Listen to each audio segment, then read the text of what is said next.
Hey guys, Jordan from G-Force.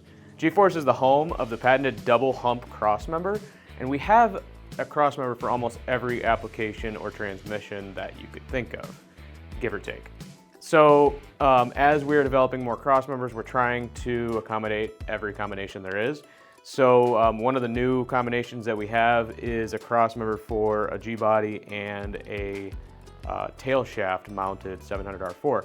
So our 700R4 transmission crossmembers are designed around a case-mounted 700R4. Some people will want to use the tailshaft-mounted, and if you do go that route, it does change the position of where that trans mount is.